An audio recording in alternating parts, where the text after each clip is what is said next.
Oke, jadi hari ini kita bakalan ngobrol-ngobrol sedikit teman-teman tentang kerangka IAD dan alatnya untuk analisis kebijakan dan kelembagaan. Nah, itulah tema kita pada hari ini. Tapi sebelum itu kita harus kenalan dulu nih sama teman-teman kita yang cantik-cantik ini. Coba kita kenalan dulu dari perkenalkan dulu namanya siapa. Baik, perkenalkan saya Mega. Nama panjangnya Mbak? Nama bayi saya Mega Uli Hasanuddin. Halo. Halo Mbak Mega. Oke, langsung aja. Halo, aku Paulina Sinaga. Oke. Dan aku sebagai pengarit biasa di Indonesia. Halo, aku Hana Alifah Rahma, dipanggilnya Hana. Oke, dan saya sendiri Dili Altrina Prastia sebagai host di sini. Oke, langsung saja kita ke segmen 1. Kita akan bahas mengenai apa sih itu IAD framework.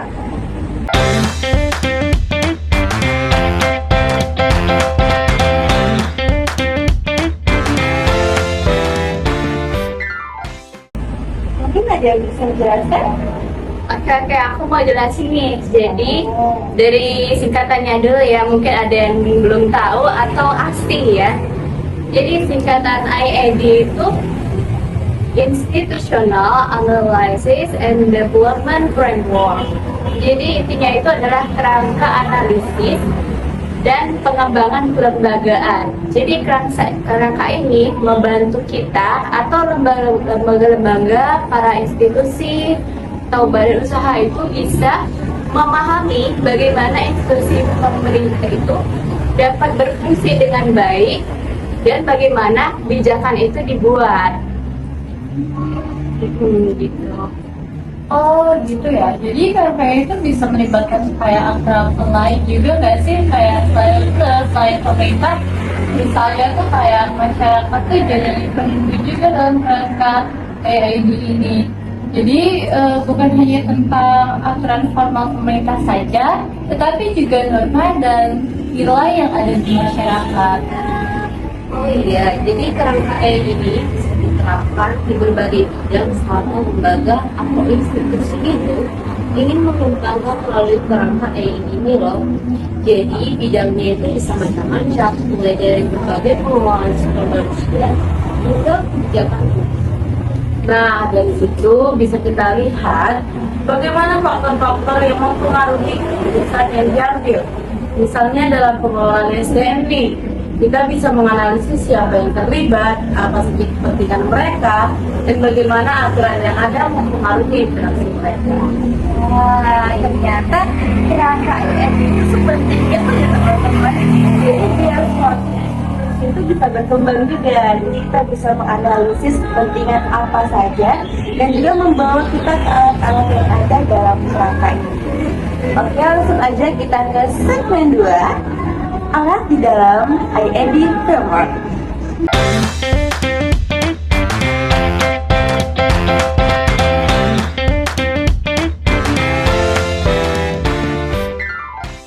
Ada yang bisa menjelaskan? Oke, jadi dalam alat di kerangka IAD ini itu adanya action arena. Nah, action arena di tempat di mana para aktor-aktor ini berinteraksi. Aktor-aktor itu ya berupa lembaga, para pemangku kepentingan. Nah, di sini tuh para lembaga atau pemangku kepentingan itu bisa melihat apa saja sih keputusan yang bakal diambil di badan tersebut, terus gimana cara keputusan itu diambil, dan bagaimana aturan yang mempengaruhi interaksi para aktor-aktor atau pemangku kepentingan tersebut. Nah, selain action arena, ada juga rules rules yang artinya itu merupakan aturan yang sebenarnya diterapkan dalam praktik. Ini berbeda juga dengan formal yang Betul, dan kita juga perhatikan Komisi Fiskal untuk beberapa IAD yang membahas tentang sumber daya alam misalnya. Tentu saja harus mencakup faktor-faktor lingkungan yang mempengaruhi kebijakan. Misalnya dalam pengelolaan hutan, kondisi tanah dan iklim sangat berpengaruh. atau yang jangan lupa juga tentang atribut komunitas atau apa yang dicirikan satu komunitas yang berkembang di lembaga atau institusi tersebut. Ini kayak mencakup karakteristik sosial dan budaya dari komunitas yang terlibat. Semua ini juga saling berkaitan dan mempengaruhi satu sama lain.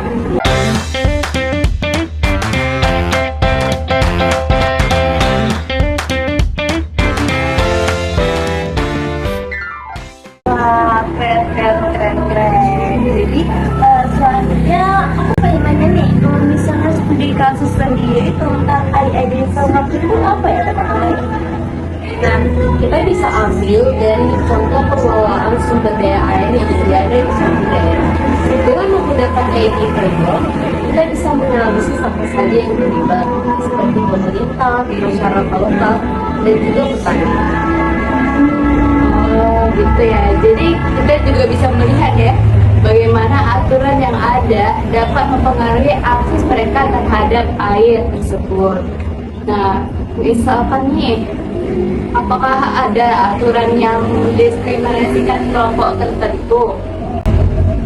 Ada, yaitu kita bisa menganalisis bagaimana kondisi fiskal seperti ketersediaan air yang mempengaruhi keputusan yang diambil oleh aktor-aktor tersebut.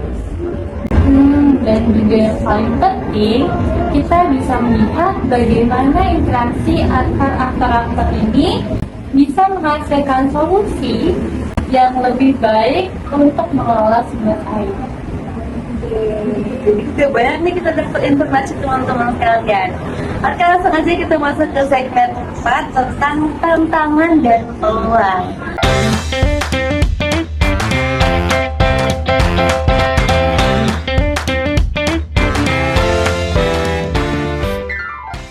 Oke, kalau bahas tentang tantangan dan peluang, ada yang bisa menjawabnya mungkin?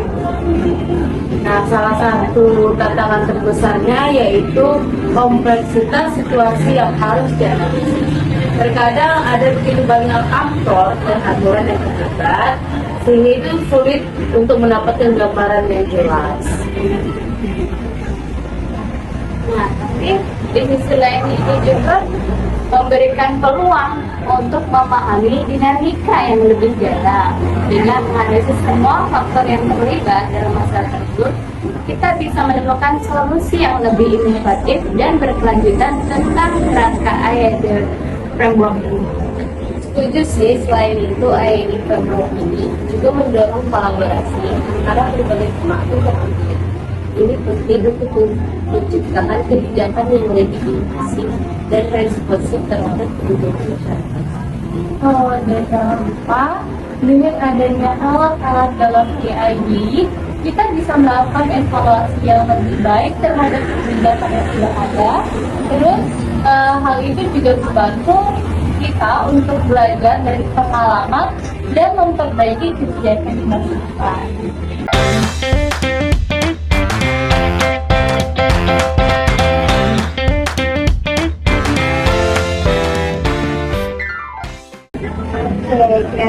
Keren. Jadi teman-teman sudah tahu banyak ya tentang apa itu IDP information ya. Jadi kamu oke boleh aku belum yang akhirnya itu panjangannya Institutional Analysis and Development Framework. Artinya kerangka analisis dan pengembangan kelembagaan. Jadi itu membantu kita untuk memahami bagaimana kondisi dan situasi dalam sistem pemerintahan, sehingga pemangku kepentingan juga dapat berkontribusi di sana bagaimana cara mengembangkan instansinya. Sepertinya masih banyak lagi nih yang akan kita ulas tentang IID framework ini. Oke, saksikan di segmen selanjutnya.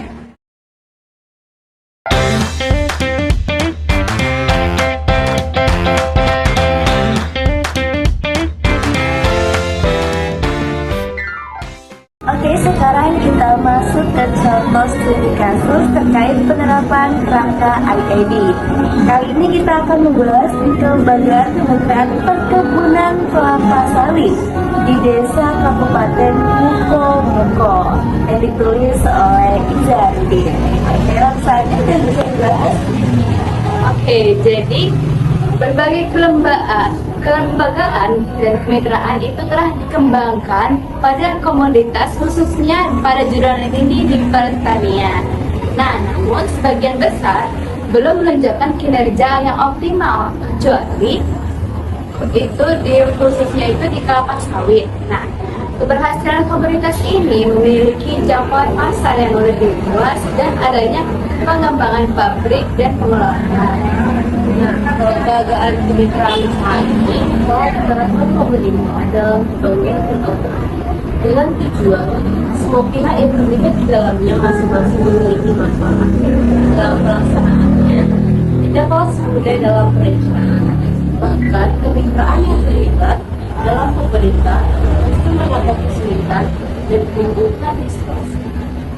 Nah, hal ini sama juga yang dikemukakan oleh Syahirti di tahun 2004, di mana peran pemerintah yang terlalu dominan dalam kemitraan justru akan menghasilkan iklim yang kurang baik. Sebaliknya, kemitraan yang terbentuk dengan sendirinya, khususnya di daerah sentra produksi pertanian, jauh lebih berhasil. Nah, hal ini disebabkan oleh adanya ketergantungan dan kebutuhan bersama. Jadi sampai saat ini telah dibangun 38 kabel khas masyarakat desa di Salman Provinsi Bengkulu, dan ada 34 unit masyarakat desa yang telah berproduksi yang berkaitan dengan PT Agrokos. Setelah itu usaha kebun kelapa sawit ini juga berproduksi diserahkan pengelolaannya kepada sebuah kepanitiaan desa atau koperasi desa sebagai sebuah bentuk kelembagaan kemitraan lokal. Kelembagaan kemitraan ini berpotensi menjadi sebuah kelembagaan kemitraan yang sustainable, juga berpotensi melahirkan konflik. Untuk itu perlu dikaji bagaimana kelembagaan kemitraan kebun kelapa sawit desa yang lebih efektif dan sustainable. Oke, keren banget. Jadi selanjutnya kita akan bahas mengenai aturan-aturan yang digunakan di studi kasus ini dalam penerapan IED tadi. Ada yang bisa diceritakan? Oke, jadi dalam pengelolaan kebun khas masyarakat desa dijumpai beberapa aturan yang digunakan atau diinius. Antara lain itu ada aturan operasional, aturan kolektif, dan aturan konstitusional. Nah, aturan operasional ini digunakan pada kebun kelapa sawit desa.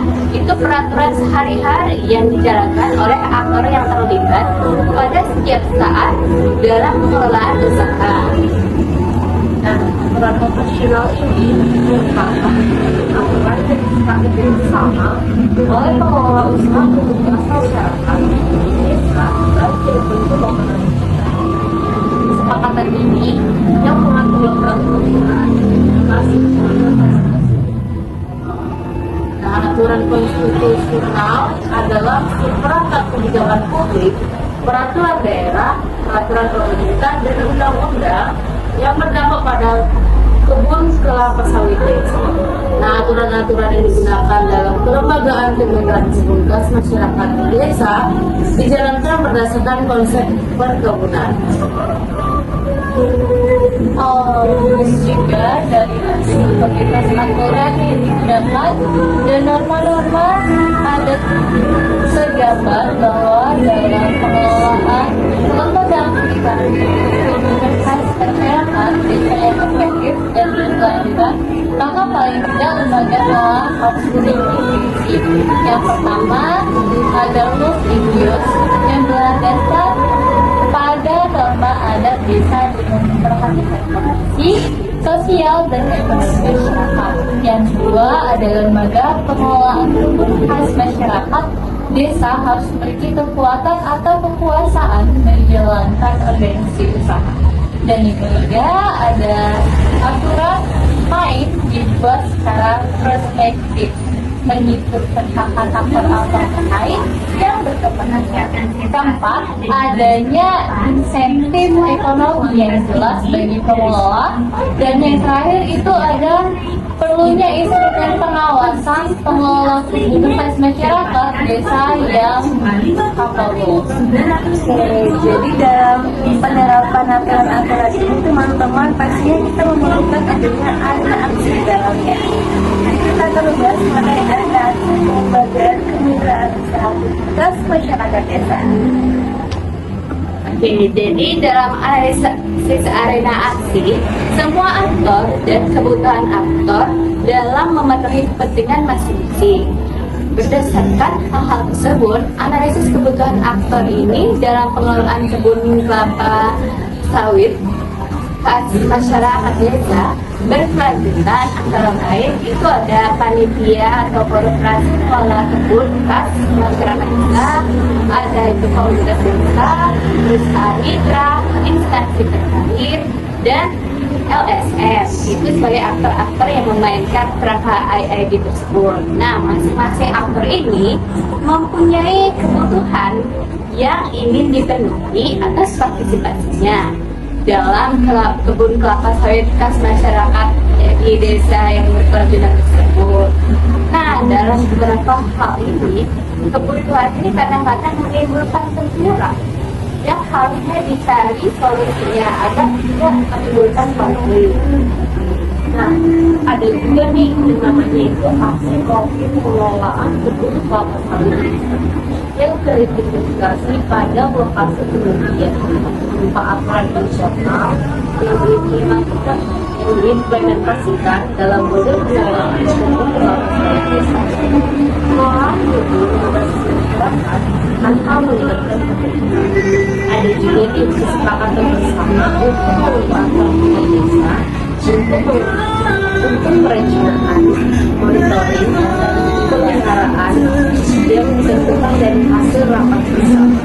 Diskusi adat khususnya dalam pengelolaan lembaga pemerintahan berkebunan kelapa sawit desa.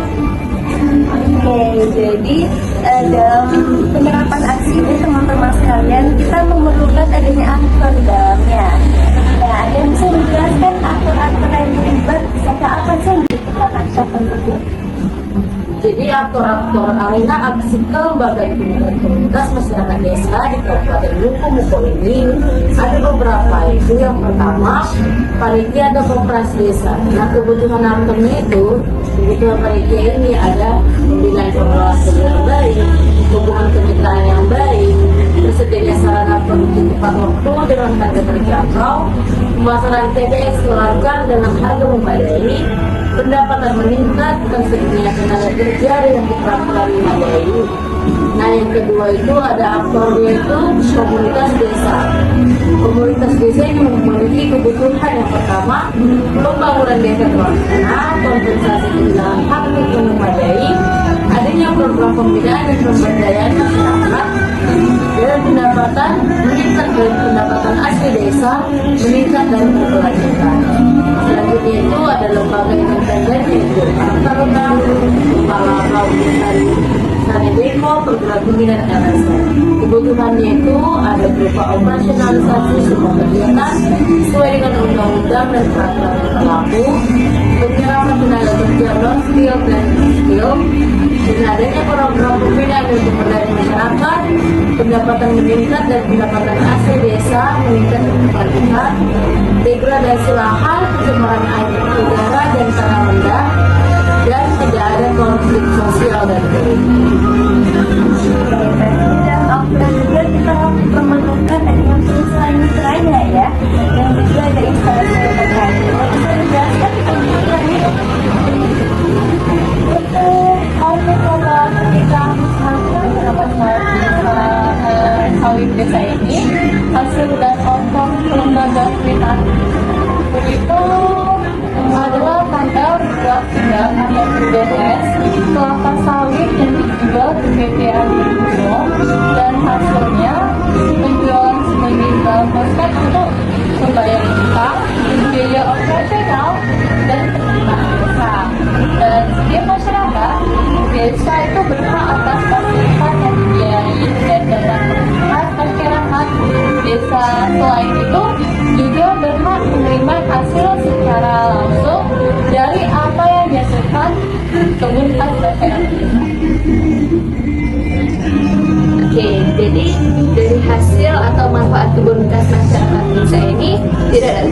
begitu saja, karena ini merupakan hasil pola interaksi para aktor.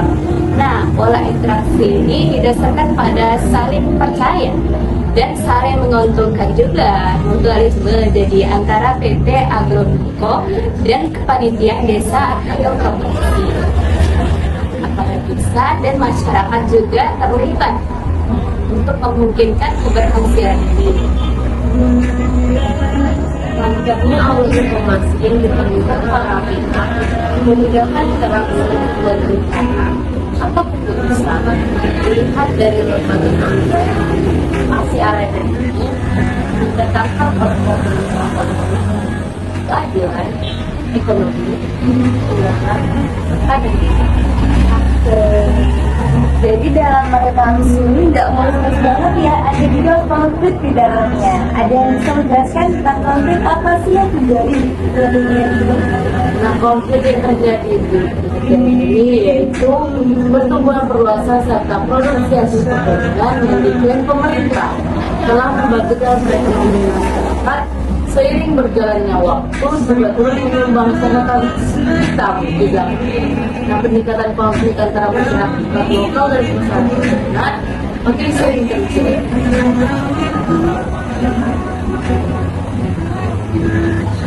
Selanjutkan lagi pembahasannya. Nah, jadi tersebut memperkenalkan ini dengan 22 perusahaan dan kelapa sawit berskala besar dan luas areanya mungkin seluas 59 hektar ya. Dan tak jarang perusahaan-perusahaan ini itu mengalami hubungan yang politik dengan berbagai kelompok masyarakat desa. Terus dapat diyakinkan bahwa tidak ada perusahaan-perusahaan perkebunan yang beroperasi di Kabupaten Mukomuko yang tidak mengalami konflik dengan masyarakat sekitar itu. Wah, jadi dalam kasus penelitian itu banyak pro kontranya teman-teman kalian ya. Mungkin di sini ada yang pernah berwawancara dengan salah satu warga di sana, diceritakan bagaimana pengalamannya. Oke, jadi berdasarkan hasil wawancara dengan tokoh masyarakat, perangkat desa, pengurus, ini mereka mengungkapkan bahwa pada dasarnya konflik itu terjadi dalam kebun khas masyarakat desa di Kabupaten Mukomuko ini. Nah, sebagai contoh apa yang diungkapkan oleh Pak Kadir, Desa Bandaratu, ini merupakan pemekaran dari Desa Ujung Pandang.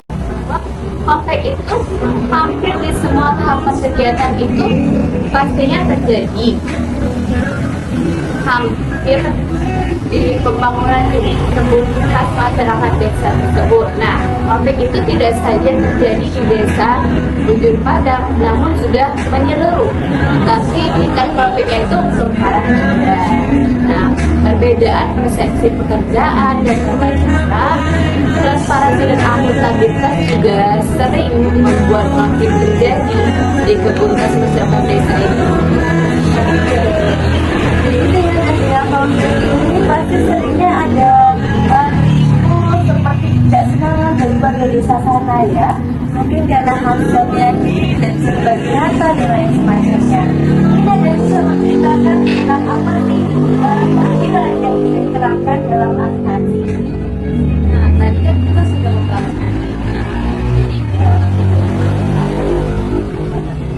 dalam melakukan proses pengulangan ini sedang dijalani. Keadilan dan kebebasan adalah transparansi dalam pengelolaan komunitas dan masyarakat desa. Telah mengajukan dan upaya pemetaan pemanfaatan hasil. Nah, hasilnya itu tidak dibagi rata untuk masyarakat guys. Jadi mereka itu tidak keadilan. Jadi hasil yang dibagi rata itu yaitu pada pembangunan yang kita desa, serta sosial budaya dan desa tertentu, masyarakat yang berlangsung sesuai dari hasil masyarakat desa. Nah, bagi kelompok lagi itu dilakukan secara merata berdasarkan penelitian yang bisa dibagi dari jumlah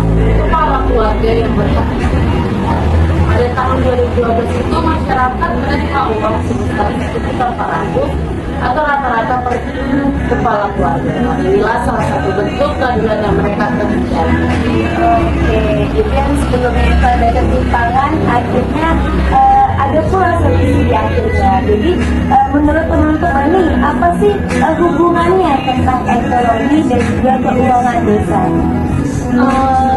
Kalau dilihat dari ekonomi dan keuangan desa, Undang-Undang Nomor 22 Tahun 1999 dan Undang-Undang Nomor 25 Tahun 1999 yang telah disempurnakan dengan Undang-Undang 32 Tahun 2004 dan Undang-Undang Nomor 33 Tahun 2004 telah mengubah hubungan antara pemerintah pusat dan daerah, dan Hukum Nomor 6 Tahun 2014 tentang desa telah memberi kewenangan yang lebih luas kepada desa. Terus mengenai peraturan pemerintahan atau PP Nomor 72 Tahun 2005 dijelaskan bahwa pendapatan desa itu terdiri dari pendapatan asli desa, yang terdiri dari hasil kekayaan desa, hasil swadaya, dan partisipasi, serta gotong royong. Terus selanjutnya itu ada pembagian pajak atau retribusi upah. Selanjutnya ada dana perimbangan pusat, beda daerah, kabupaten, atau alokasi dana desa. Keempat ada bantuan keuangan dari pemerintahan provinsi dan kabupaten, dan terakhir ada hibah dan sumbangan dari pihak yang tidak menikah.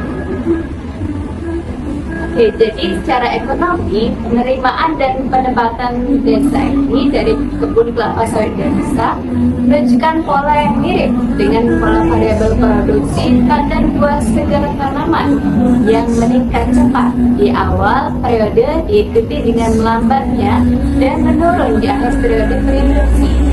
Hal ini memang logis karena harga satuan TBS tadi, pendapatan desa diperoleh dengan cara mengurangi penerimaan biaya produksi dan biaya-biaya lain seperti biaya perbaikan jalan.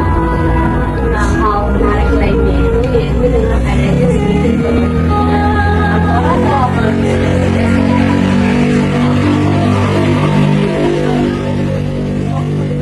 pada model produktivitas. Jadi seperti bawah tanah atau infrastruktur sudah beri terintegrasi dengan faktor lainnya seperti iklim dan manajemen yang membentuk pola produktivitas lahan agar menurut pada siklus tanam kelapa sawit. Nah, produksi TBS merupakan fungsi dari interaksi faktor lokal dengan genetika. Nah, kelapa sawit juga termasuk tanaman tahunan di mana produksinya sangat dipengaruhi oleh umur tanaman yang polanya meningkat pada umur kelapa sawit tua karena produksi karena usia. Secara ekonomis, umur kelapa sawit yang sudah tua sudah tidak layak dari produksi. Dengan adanya penerimaan desa tidak hanya menggantungkan diri pada bantuan pemerintah, namun desa sendiri mampu memiliki pendapatan. Keren banget teman-teman sekalian, tepuk dulu buat kita. Jadi ini sudah dijelaskan informasinya secara kompleks ya teman-teman.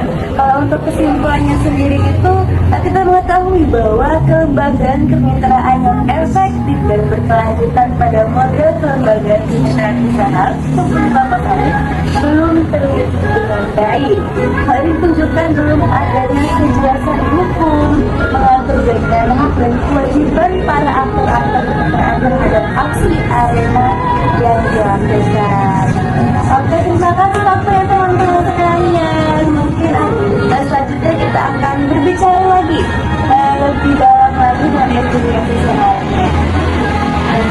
Kami dari kelas Elim Indraya, Pak Ibu Wassalamualaikum